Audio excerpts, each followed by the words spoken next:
I'm here with Alexander Mercouris, editor-in-chief of the Duran. Alexander, we did a video 3-4 days ago on MbS and Bezos and the revenge hack via MbS on Bezos's iPhone.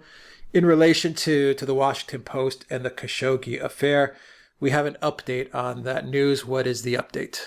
Yes, I mean this should be seen. This video that we're doing now should be seen as basically tying up the loose ends from the previous video. I mean, it seems that the police who've investigated this whole issue of the leak of all of those incriminating emails and text messages, I should say, not emails, that were obtained from Bezos's mobile phone, have come to the clear view that they were not the product of a hack by MbS or anyone else, but that they were provided to the media company which published them by Michael Sanchez, the brother of the woman with whom Bezos was having an affair, and that he was paid $200,000 for that.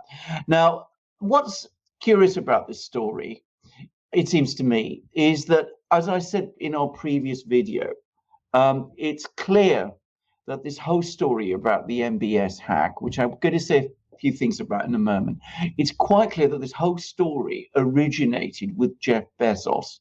Jeff Bezos is the person who's going around spreading this whole theory that it is in fact MbS who is behind all of these moves, and the fact that all these things went out in the media. And he's been very careful at the same time to keep a kind of distance from this story by saying very little, except for that very strange and peculiar article that he wrote, which appeared on Medium, which I think we were both agreeing in that previous video was a very strange one.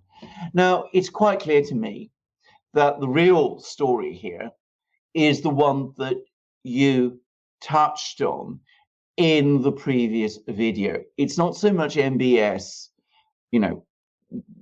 attacking Bezos.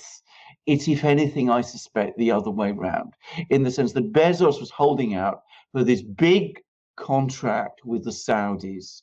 He didn't get it. And he seems to have used the Washington Post to, via Khashoggi, to make trouble for MbS. And he now seems to have spread stories about MbS hacking his phone. Now, it's quite possible that MbS did hack his phone. Let's not assume that that part of the story isn't true either. But it seems that the more aggressive character here is Bezos. And I have to say, he does remind me of some of the things that Bezos has been up to with Donald Trump earlier in the various campaigns that Bezos has been waging against Donald Trump.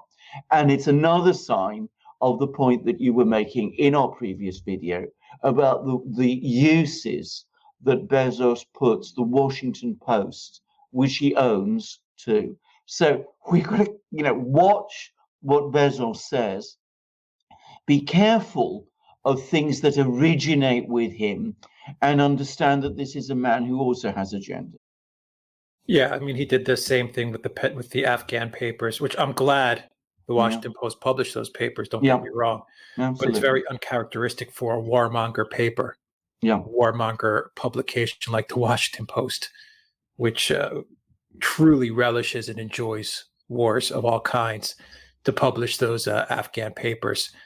They did it in order to harm Trump because Bezos didn't get that massive Jedi defense contract.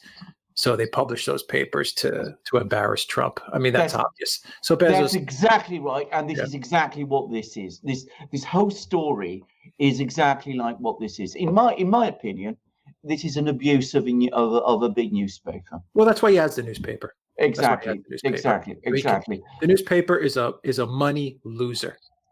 There's no doubt about it. These papers, all of them, they're money losers. Yes. People that have them use them so that they can gain influence and leverage and help their other businesses. Exactly. In this case, is to help Amazon and whatever other agendas he has going on. God knows, he has $100 billion, whatever net worth. half of it has gone to his wife, or not half, a third of it has gone to his wife, something like 30 billion. Lauren Sanchez is now, I don't know if she still is his girlfriend, if they're still dating or whatever's going on there, but her brother came out with 200K, I guess. Yeah, I know. Money out of Bezos is, I mean, it's small change. You wouldn't even noticed it. I mean, it seems to me Michael Sanchez would have been much wiser to have played his cards in a completely different way and encouraged his sister to develop a relationship with Bezos. But that's not for us to worry about. That's for these people to worry about. The moral of this story is to keep a very close eye on what Jeff Bezos is doing and what the media, what those parts of the media, like the Washington Post, that are owned by these billionaires, are up to. And I think actually that it reinforces the point that you were making in that other video about the extraordinary things that go on at this level in society amongst these super rich people, the way they are constantly maneuvering and trying to gain leverage over each other, and the way that friendships between these people are not real friendships at all, and the way that they're always engaging in power plays, and that they're always trying to manipulate us by spreading stories about each other, which may have very little truth. Yeah, it's very possible also, Alexander, just to put an end to this entire story, it's very possible that Amazon did lose that contract, that cloud computing contract for about $1 billion USD in Saudi Arabia because of its reporting on Khashoggi. Yes. And so Saudi Arabia decided to go elsewhere with that contract, in which case Bezos then reverted to his old tricks. Exactly. So, Exactly. So, I mean, it's possible as well. Absolutely. I mean, if I have to outline a scenario, the Khashoggi articles might have been intended to goad and annoy the Saudis into actually signing this contract. I mean, perhaps blackmail is a very strong word to use, too strong a word in this context, but you could almost see how they were sort of saying, if you don't give us this contract, we're just going to go on piling on more and more difficult stories for you by publishing Khashoggi. That may have in turn provoked MbS and the Saudis to take this retaliatory action against not just Bezos by refusing him the contract, but against Khashoggi himself, which we saw resulted in fatal consequences for Khashoggi. And then that in turn provoked Bezos into trying to do more to embarrass MbS and the Saudis by spreading this extraordinary story about, MbS hacking his phone, Bezos's phone, and spreading stories about, Sanchez, which, let's be very clear about this, Bezos must have known they weren't true. I mean, he must have known how the media actually got those texts. Oh yeah, I'm sure. I'm sure of it. So anyway, that's all we want. That's what that's the thing to say about it's the games of the elitists, the games of the elite billionaires. Very, very powerful. Which I think that in this case, the Bezos MbS one is it's an interesting case. Yes, but the one that really interests us the most is, of course, the Epstein one.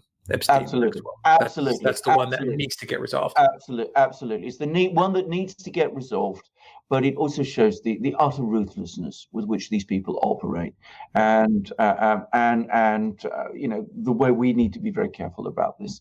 Okay. All right. Alexander McCurse, Editor-in-Chief of the Duran. Thank you very much, guys. If you like this video, click on the subscribe button down below. Click on that notifications bell, smash that like button, share this video with everybody you know. Also donate to us on PayPal, Patreon, and Subscribe Star. Your donation helps out this channel a whole lot. And look for this video on BitChute.com. We post all our videos on BitChute.com. And go to the Duran shop, purchase some merchandise, mugs, t-shirts. Help us compete with Bezos' Amazon.com so that one day we can become bigger. Well, that's exactly the point. As you can see, Mr. Bezos and people like him, many people like him, and the elite, they don't want us here to comment about the kind of things that they do in the way that we have just done. And so the way that we survive and do these things is through your support. So when Alex talks about donations, but please bear that in mind, and please bear that also in mind when you go to our shop. Now, having said that, we have made a policy decision to actually sell the best possible quality items on our shop, because we think that's the way we also show respect to our viewers. We don't just, ask you for money and send you any old mug. We send you absolutely superb magic Duran mugs like this one, which are beautifully made, incredibly strong, perfect porcelain. They don't chip or break. They keep your tea hot, as this one is doing at this moment, and they keep your beer cold, as I've also tried. And we've got lots of them on the Duran shop. We've got Duran mugs with all sorts of coat of arms and devices and images and emblems. This one, I would add, which is my oldest mug, my first ever mug, Duran mug, has the double-headed eagle of the Duran itself, which you can also find on our shirts. And like our mugs, our shirts are also of exceptional quality. They're 100% cotton. They're extraordinarily comfortable. If they're, the polo shirts like the one I'm wearing now, they are extremely elegant and smart. But you will also find more casual shirts, T-shirts, both long-sleeved and short-sleeved. You'll also find V-neck shirts. You'll find hoodies and hats and stickers, really high quality, great things. So by going to the shop, you are supporting the Duran, you're also becoming the proud owner of these great things, and you're enabling us to provide you with the sort of stories like this one, which you won't get from the Washington Post or other things that Bezos and people like him own. So support the Duran, go to our shop, be the owner of these great things, and Alex will tell you how. Just go to theduranshop.com. You'll find links in the description box down below. Alexander Mercurs, thank you very much. Until next time, everybody, take care.